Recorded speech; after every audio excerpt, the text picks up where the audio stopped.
حضرت خباب رضی اللہ تعالیٰ عنہ، بخاری میں ذکر ہے، کتب حدیث میں، کتب سیرت میں ذکر ہے۔ حضرت خباب رضی اللہ تعالیٰ عنہ نے اس وقت کلمہ پڑھا جب ابھی 5 لوگ کلمہ پڑھتے تھے، کل بندے السابقون الاولون۔ آپ فرماتے ہیں جس عورت کا میں غلام تھا نا، ام انمار اس کا نام تھا، وہ مجھے بڑی سخت سزائیں دیتی تھی۔ آپ لوہار کا کام کرتے تھے، سلاخیں، آپ کو پتہ ہے لوہار سلاخ رکھتا ہے پہلے آگ میں بھٹی میں، پھر وہ جب پوری طرح تپتی ہے پھر کچھ بنتا ہے، لوہار کا کام کرتے تھے۔ آپ فرماتے ہیں ام انمار میرے ساتھ یہ کرتی کہ مجھے سخت اذیت دیتی، کلمہ چھوڑنے پر مجبور کرتی۔ ایک دفعہ تو ایسے ہوا کہ اس نے کافروں کی ڈیوٹی لگائی، میں گلی سے گزر رہا تھا، مجھے نہیں پتا تھا ان کی پہلے سے تیاری ہے، انہوں نے کوئلے جلا کے رکھے ہوئے تھے، مجھے پکڑا، میرا کرتا زبردستی اتارا، کوئلوں پہ لٹا دیا اور میرے وجود پر وزنی پتھر رکھ دیے۔ فرماتے ہیں میری چربی پگھلی تو کوئلے بجھے۔ یہ شہادت گاہ الفت میں قدم رکھنا۔ لوگ آسان سمجھتے ہیں مسلمان ہونا، زخم پہ زخم کھا کے جی، خونے جگر کے گھونٹ پی، آہ نہ کر لبوں کو سی، یہ عشق ہے کوئی دل لگی نہیں، اس میں بڑی برداشت کرنی پڑتی ہے۔ آپ فرماتے ہیں کہ حضور علیہ السلام نہ خانہ کعبہ کی دیوار کے ساتھ ایک لگائے بیٹھے تھے، میں ایک دن حاضر، مجھے بڑی تکلیف دیتے تھے۔ کہتے ہیں جب میں کام کر رہا ہوتا تھا تو میری مالکن آتی تو وہ نکال کے نا سلاخ تو میرے سر پہ رکھ دیتی، میرا سارا وجود زخمی تھا۔ حضور خانہ کعبہ کی دیوار سے ٹیک لگائے بیٹھے تھے، میں حاضر ہوا تو محبوب کریم بھی اٹھے، تو حضور علیہ السلام سے میں نے عرض کی حضور دیکھیں مجھے کتنی تکلیف دی جاتی، تو ابھی فرمانے لگے بس اتنی؟ فرمایا تم سے پہلے لوگوں کے سروں پر آرے رکھ کے 2 حصوں میں چیر دیا جاتا تھا، لوہے کی کنگھیوں سے ان کے وجود ادھیڑ دیے جاتے تھے، پر وہ سی نہیں کرتے تھے، اف نہیں کرتے تھے، میں خبردار بس اتنی؟ اور پھر میرے حضور نے ہاتھ اٹھائے، کہا اے اللہ خباب کی مدد فرما، اے اللہ خباب کی، اتنے لفظ ادا کی۔ حضرت خباب کہتے ہیں پھر میں نے وقت کو وقت دیا، پھر میں نے حالات کو وقت دیا، پھر میں نے اپنے محبوب کی دعا کو قبول ہوتے دیکھا۔ فرماتے ہیں وہ میری مالکن یہ مجھے تکلیف دیتی تھی، اذیت دیتی تھی، پھر اس کا حال یہ تھا کہ اس کے سر میں درد اٹھا، اور جس طرح کتا چیختا ہے جب اسے مارا جاتا ہے تو وہ چلاتا ہے، اس طرح وہ آوازیں نکالتی۔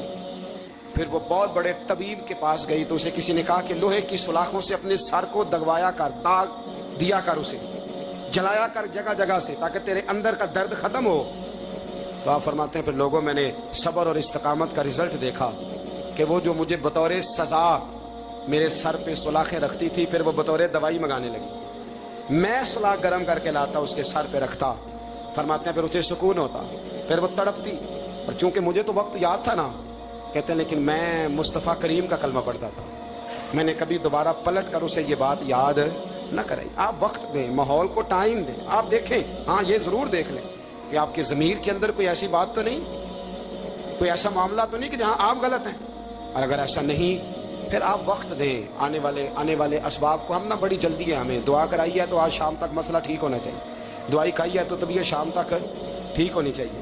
اگر ہم راہ حق کے مسافر ہیں تو شام کو ہمیں قرب الہی مل چکا ہو، حضور کی بارگاہ کے ہم حضوری ہو چکے ہیں، ایسا نہیں ہے۔ آپ وقت دیں، سفر کو جاری رکھیں، تسلسل کے ساتھ سفر کریں، سفر کے لیے جتنے اسباب کی ضرورت ہے وہ سارے اکٹھے کریں، محنت پوری کریں، جدوجہد پوری کریں، ہمت پوری کریں، لیکن پھر نتیجہ اپنے رب کریم پہ چھوڑ دیں، پھر رزلٹ اپنے اللہ۔ کئی دفعہ ہماری چاہت اور ہوتی ہے، اللہ کی حکمت اور ہو، تو اللہ کی حکمتوں پر بہت ساری چیزوں کو چھوڑے، میں اسے دوں گا، ایک وقت آئے گا کہ یہ میں تجھ سے لوں گا، اور پھر جس کو میرا دل چاہے گا میں اس کو وہ چابی دوں گا۔ میرے نبی کریم رؤوف رحیم سید عالم صلی اللہ علیہ وسلم نے وقت دیا، کتنا وقت لگا؟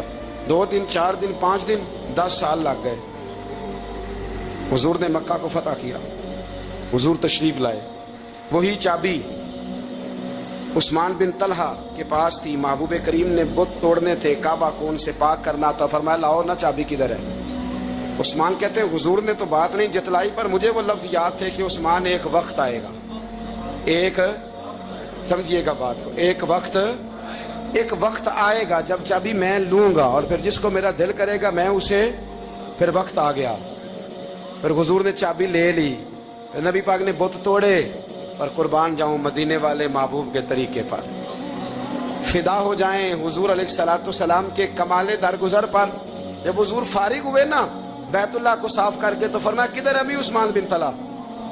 وہ آئے تو حضور فرمانے لگے یہ چابی پہلے تیری خاندانی وراثت تھی، پھر میں نے اپنے وعدے کے مطابق لے لی، اب میں تمہیں واپس کر رہا ہوں، اب یہ چابی میں تمہیں واپس کر رہا ہوں میں یہ چابی تمہیں، میں تمہیں دے رہا ہوں، لہذا اب تیری نسل سے بھی قیامت تک کوئی نہیں لے گا، میں تمہیں یہ چابی دے رہا ہوں۔ تو بھائی وقت کا انتظار کریں۔ اور عثمان بن طلحہ کہتے ہیں میں نے حضور کا یہ کمال کرم دیکھا تو میں کلمہ ہی پڑھ گیا، میں مسلمان ہی ہو گیا۔ وقت کو دیکھیں، وقت کا انتظار کریں، آنے والا ٹائم دیکھیں۔ ہم نا ٹائم نہیں دیتے، ہمیں جلدی بڑی ہے، کاروبار ٹھیک ہو جائے تو شام کو ہو جائے، بچہ تندرست ہو جائے تو پھر شام کو ہو جائے، مخالفین ٹھیک ہو جائیں تو شام کو ہو جائیں۔ ہمارے سارے کام شام سے پہلے پہلے، بلکہ جو ولی بننا چاہتا ہے وہ بھی کہتا ہے 1.25 گھنٹے میں بنا دو، لیٹ نہ کرو۔ کیونکہ بہت سارے تو کہتے ہیں کہ ایک نظر کریں، میں نے کہا آپ کوئی عمل بھی کریں نا، آپ تھوڑی محنت بھی کریں نا۔ کہتے ہیں ایک نظر کریں۔ ہمارے درویش کہا کرتے تھے کہ آج کل مرید کہتے ہیں نہ نماز پڑھاؤ، نہ روزہ رکھاؤ، نہ وظیفہ کراؤ، نہ کوئی اور کام کراؤ، سانو ایویں ہی بخشاؤ۔ تو بھئی اللہ نے خود 5 نمازیں فرض کی، رمضان کے روزے فرض کیے ہیں، زکوٰۃ فرض۔ تو جب اللہ نے ذمہ داریاں لگائی ہیں تو پھر کون ہے جو بغیر ذمہ داریوں کے آگے جائے؟ تو اپنی زندگی میں چیزوں کو سمجھے، غور کریں۔ وقت آپ کو دینا ہے، اور جب آپ وقت دیتے ہیں تو بہت سارے معاملات ٹھیک ہو جاتے ہیں۔ حضرت عمار بن یاسر بڑا شروع میں کلمہ پڑھا، ان لوگوں نے بڑی تکلیفیں اٹھائیں جنہوں نے آغاز اسلام میں کلمہ پڑھا، حالات اور طرح کے۔ میرے حضور کو بڑی اذیتیں دی جاتی تھیں۔ ابو لہب، عقبہ بن ابی معیط، یہ حضور کے 2 ہمسائے تھے۔ کچھ نفسیاتی تکلیفیں لوگ دیتے ہیں، ذہنی طور پر پریشان کرتے ہیں، مزاج ہوتا ہے۔ وہ دونوں کیا کرتے تھے، وہ سارا اپنے گھر کا کوڑا کرکٹ لا کے حضور کے دروازے پر پھینک جاتے تھے۔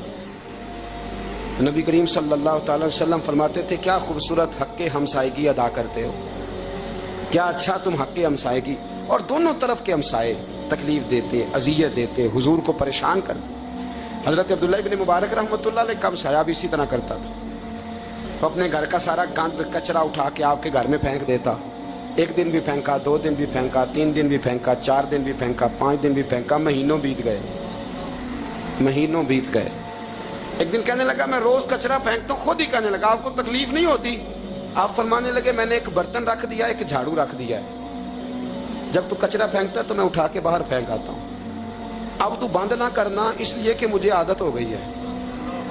اب میں نے اپنے ٹائم میں سے نا ٹائم اس کچرے کو دینا شروع کر دیا ہے، اب تو بند نہ کرنا، اس لیے کہ مجھے اب اس بات کی عادت ہو گئی۔ اب میں روز اٹھاتا ہوں اور اٹھا کے ذرا باہر پھینک آتا ہوں، میں عادی ہو گیا ہوں تیری اذیت کا، اب میں تیری تکلیف کا۔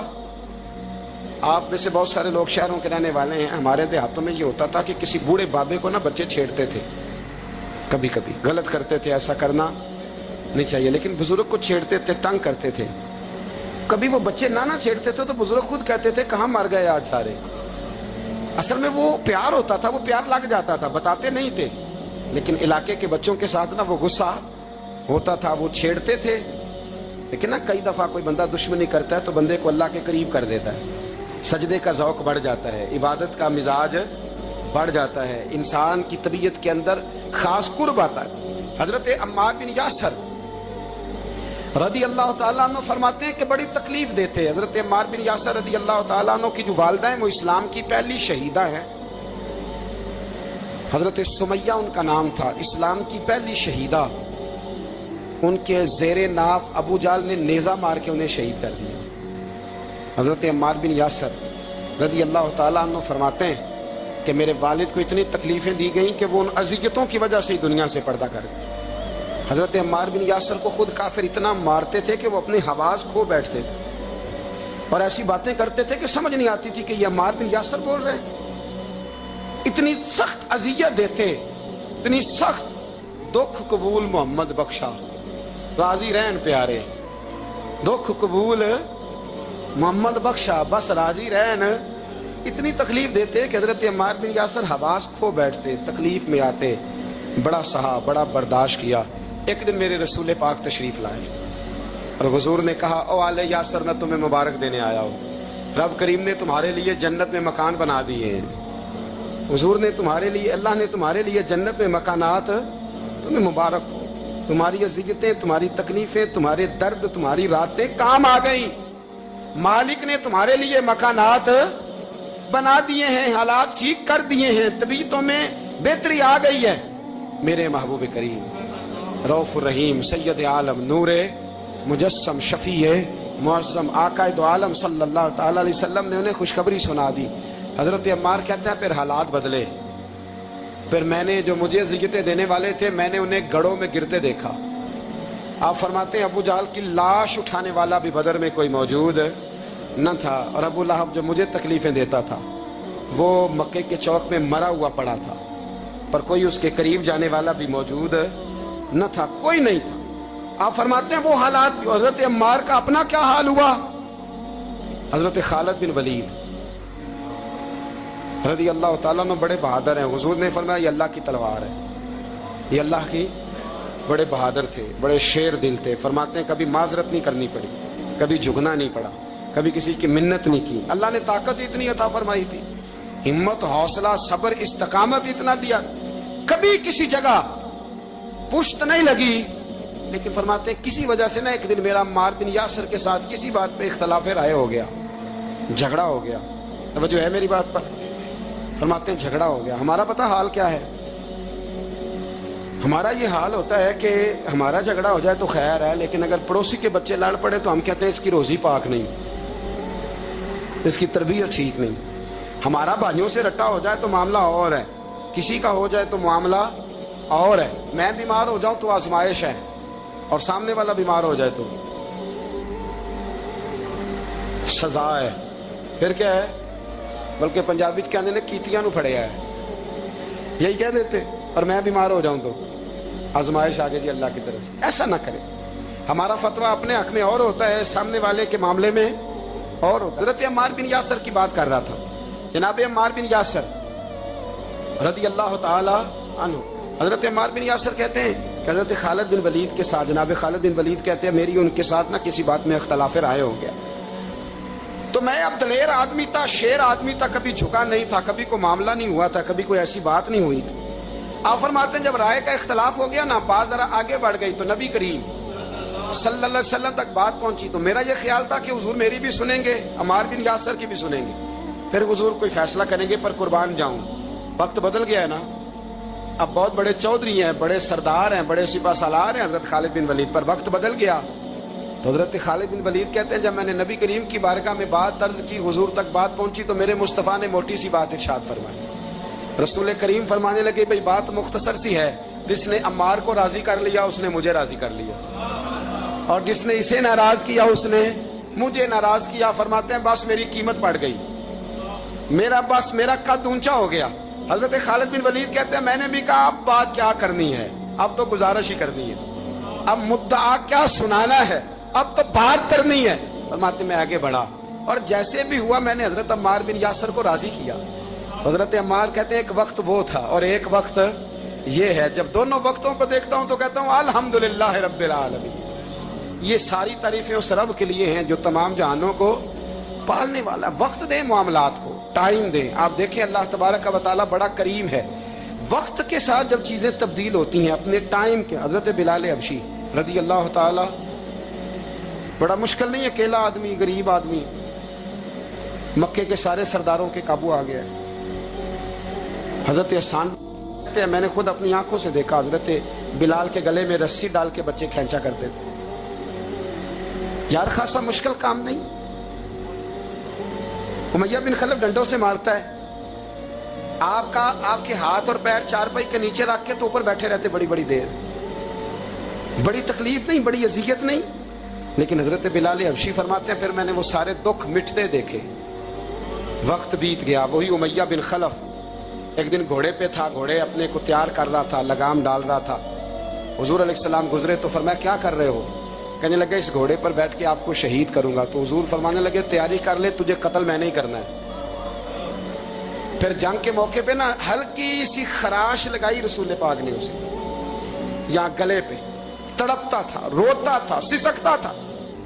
لوگ کہتے تھے امیہ کیا ہو گیا, اتنا سیانا بندہ یہ کیا کرتا ہے؟ تو کہنے لگا تمہیں پتہ نہیں مجھے تکلیف کتنی ہے. ضرب تو چھوٹی ہے پر تمہیں پتہ نہیں لگائی کس نے ہے تو چھوٹی پر تمہیں خبر نہیں کہ لگائی کس نے ہے, کس نے یہ ضرب لگا دی ہے. پھر تڑپ کر سسک کر مرا. حالات بدل جاتے ہیں, حالات میں تبدیلیاں آ جاتی ہیں. ہم وقت نہیں دینا چاہتے. ہمارے اندر جو حوصلے کی کمزوری ہوتی ہے, ہمارے اندر جو وہ ایک بہت بڑا معاملہ ہوتا ہے کہ کسی بھی طریقے سے یہ معاملہ ختم ہو, کسی بھی طریقے سے شفا ہو, جلد از جلد ہم اس بات سے نکلیں, تو یہ بات ہماری درست نہیں ہے. ہمیں